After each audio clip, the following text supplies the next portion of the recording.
Monkumbosi.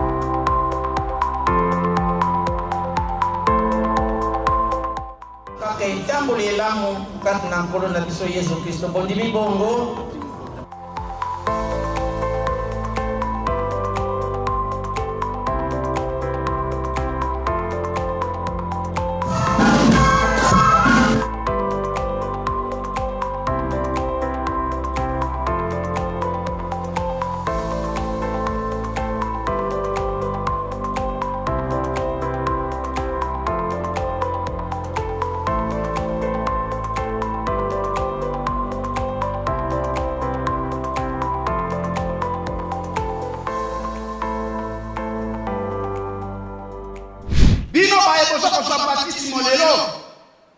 Oyo bokuti ya mabebo la ntondo wa biso okitisa molimo mosantu na bayeba mibongisi mpona kokokisa makomi.